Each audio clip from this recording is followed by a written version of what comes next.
Je me dis, si derrière je me fais buter, enfin, j'ai pas envie de donner un faux espoir en donnant des nouvelles, alors que je ne sais pas encore si je suis capable de sortir vivant de la salle.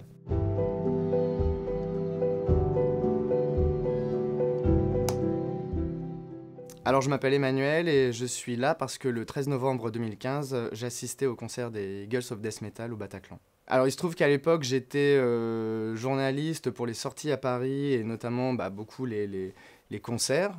Donc j'avais des invitations pour ce concert, j'ai amené un ami à moi qui ne connaissait pas le groupe et comme moi je les avais déjà beaucoup vus, que lui il ne connaissait pas le groupe, je lui avais dit on n'est pas obligé de rester très longtemps. Si ça t'ennuie, on s'en va, on reste 2 chansons, voilà, y a pas de souci. Moi, j'ai déjà eu mon quota du groupe, voilà, je sais que c'est cool, mais ouais. Et donc, au final, ça lui plaît. On est dans la fosse, parce que moi, je suis souvent dans la fosse. Mais comme j'avais un petit peu cet ami, je me suis pas dit, je vais aller pogoter au milieu. On reste un peu sur le côté, tranquille, voilà. Sur la droite, en fait, dans le prolongement de l'entrée du Bataclan, sur la droite de la fosse, à l'opposé, mais je le savais pas à l'époque, évidemment, des sorties de secours qui sont du côté gauche. Et donc voilà, et comme effectivement cet ami s'amuse bien, enfin ça se passe bien, on reste. On reste, et puis au bout d'un moment, bah voilà, comme tout le monde le sait, on entend des bruits, des pétarades, et puis c'est vrai qu'à ce moment-là, c'est difficile de concevoir que c'est un attentat, même si ça vient quand même assez rapidement, mais c'est au début, le premier réflexe, c'est de se dire ouais, il y a un truc qui est en train de péter, un truc d'exploser, il y a, je sais pas, il y a la console de son, il y a un ampli qui explose, enfin voilà, il y a un peu ce réflexe-là. Et puis aussi, parce qu'on est un peu dans le déni, quoi, on se dit, c'est pas, enfin, ça paraît tellement fou, surréaliste, qu'on se dit, c'est pas possible, là. D'ailleurs, c'est ce que j'ai dit, mon ami m'a dit, ouais, tu t'as dit, c'est pas possible. Mais au bout d'un moment, on est obligé de bien se rendre compte que c'est ce qui se passe, quoi. Enfin, assez vite, on se dit, bon, bah, il y a un attentat et on peut rien faire. Donc, en fait, c'est aussi le fait qu'à un moment donné, tout le monde se couche, les lumières s'allument, et tout le monde se couche par terre. Et là, j'ai un peu un blackout, amnésie de quelques minutes, enfin je sais absolument pas combien de temps ça a duré, où je me souviens pas trop de ce qui se passe, parce qu'en fait, là c'est le moment où on est vulnérable, ça canarde, on sait pas trop ce qui se passe, enfin on n'a rien à faire en fait à part attendre quoi. Et là, par contre, mon premier souvenir vraiment où ma mémoire revient, c'est quand tout le monde se lève. Enfin, apparemment, au moment où il recharge, il y a quelqu'un qui a crié cassez-vous, quoi. Enfin, partez. Et là, c'est vrai que j'ai suivi le mouvement en direct, quoi. Je me suis levé, hop, je suis parti en courant. Dès que j'ai vu une personne bouger, j'ai bougé, quoi. Et c'est un pur réflexe, enfin, vraiment, il n'y a aucune réflexion derrière. Et j'ai lâché mon sac, je m'en souviens, parce que pour moi, c'était comme un lâcher-prise, quoi. Je balance mon sac en me disant, ouais, de toute façon, là, c'est la survie, quoi.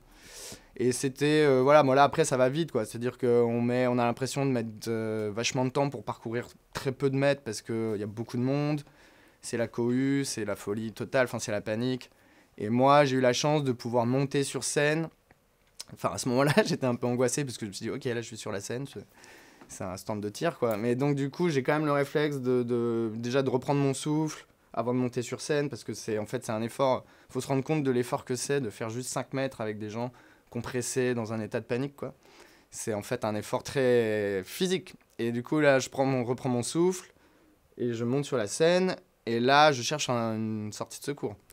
Et en fait, j'ouvre une porte et c'est pas une sortie de secours, c'est une espèce de salle, loge, salle de matériel. Et il y a déjà des gens qui sont là.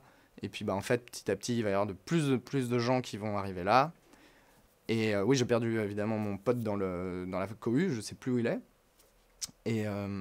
Et du coup, j'attends. Voilà, là, on attend. Enfin, après, on entend du coup tout ce qui se passe.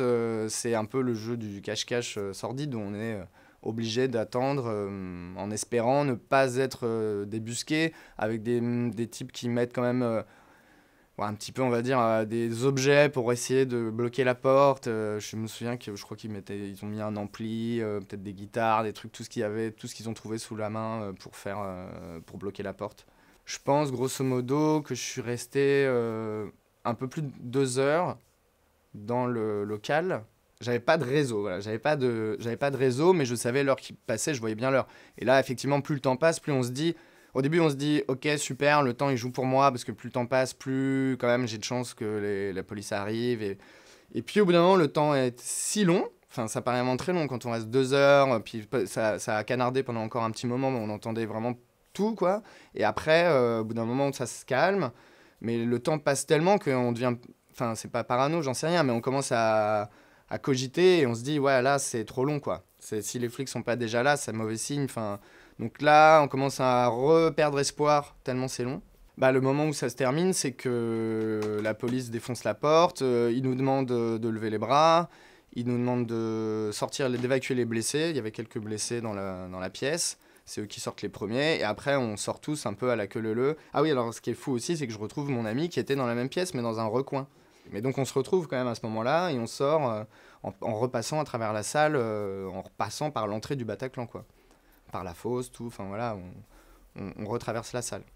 Bah, comme j'avais pas de réseau, mes proches n'avaient pas vraiment pu avoir de nouvelles de moi. Je sais que bah, typiquement mon ami avait pu donner des nouvelles, mais il savait pas où j'étais. Je savais que ma femme, qui à l'époque n'était pas encore ma femme, mais qui était pas loin du tout, parce que on devait se retrouver après, donc je savais qu'elle était pas loin, mais je ne pouvais pas la contacter. Et je préférais, parce que je me dis, si derrière je me fais buter, j'ai pas envie de donner un faux espoir en donnant des nouvelles, alors que je ne sais pas encore si je suis capable de sortir vivant de la salle. D'ailleurs, à un moment donné, on entend une explosion qui est en fait le terroriste qui se fait sauter. Là, tout tremble, etc. Là, il y a un moment aussi un peu d'angoisse, parce qu'on se dit, c'est quoi? Enfin, est-ce que c'est des bombes? Ils ont placé des explosifs. Donc, comme nous, on ne sait pas, on peut que fantasmer ce qui se passe.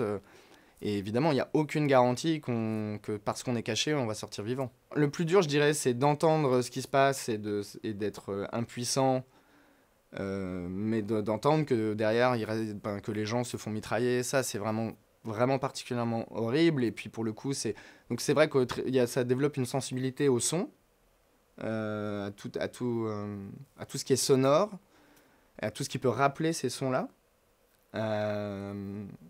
Et après, ce qui est dur, c'est effectivement l'angoisse de l'attente dans cette petite pièce, quoi. Quand j'ai retrouvé donc ma compagne, elle était donc dans une coloc de gens parce qu'elle était dans un bar, ils lui ont dit, bah viens chez nous, le bar ferme, on va attendre ton copain, quoi.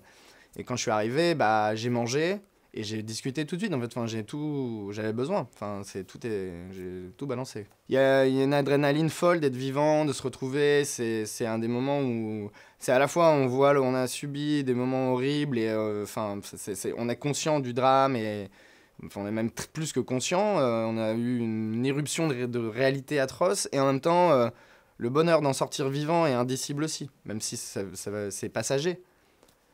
Mais je pense que ça aide aussi à se retrouver, et puis d'avoir l'amour de ses proches, etc. C'est important. Au tout début, donc, il y a eu cette prise en charge à la mairie d'une cellule psychologique. Donc ça a été un premier échange qui était succinct. Mais bon, je pense que c'était très bien que ce soit en place. Voilà, et à ce moment-là, le plus important, à mon avis, c'était de retrouver les gens avec qui on était, enfin les gens qui avaient vécu la même expérience. Je pense que ça fait partie quand même d'un bout du chemin de reconstruction. C'est les proches, mais aussi effectivement les gens qui ont vécu la même chose. Il y a un moment donné, ça crée comme une petite bulle de solidarité, quelque chose. Je pense qu'au bout d'un moment, c'est bien de la quitter aussi, parce que c'est comme un cocon de gens qui... ça peut être un peu trop... pas complaisant, je sais pas, mais en tout cas, je pense que moi, au bout d'un moment, j'ai ressenti le besoin de quitter ça, de reprendre une vie normale. J'ai retravaillé très vite, voilà. Moi, je pense que j'ai eu de la chance d'avoir pu m'en sortir sans séquelles physiques, sans avoir perdu un proche. Donc ça aide, et puis d'être soutenu, oui, d'avoir des proches autour de soi. Enfin voilà, c'est quand même mieux. Mais c'est sûr que il y a des séquelles sur comment dire, la confiance qu'on accorde aux autres. Et c'est pas évident de retrouver, de redonner de la confiance aux gens. On perd un peu une forme de confiance dans l'humanité. Donc du coup, ça, c'est un travail à faire qui est pas évident. J'ai vu donc un psychologue quand même pendant plusieurs mois, hein, après, qui était quelqu'un que je voyais déjà depuis quelques mois. Donc après, en fait, finalement, ça a été l'occasion après de parler du Bataclan, mais ça faisait partie, on va dire, Enfin, au bout d'un moment, le Bataclan n'était pas l'unique sujet, quoi. Je pense que la reconstruction aussi, elle vient avec le temps, avec des événements positifs dans sa vie, comme le fait d'avoir mes enfants. C'est des choses, je pense, hyper importantes. Enfin, en tout cas, moi, c'est des choses qui m'ont... Parce que du coup, on se projette sur complètement autre chose, quoi. Les enfants, ça met la tête dans la réalité, dans des choses concrètes. Enfin, moi, je pense que ça fait partie aussi... mon fils, il est né 2 ans après, quasiment presque jour pour jour. À un jour près. Et du coup, enfin, je veux dire, ça nous projette dans autre chose.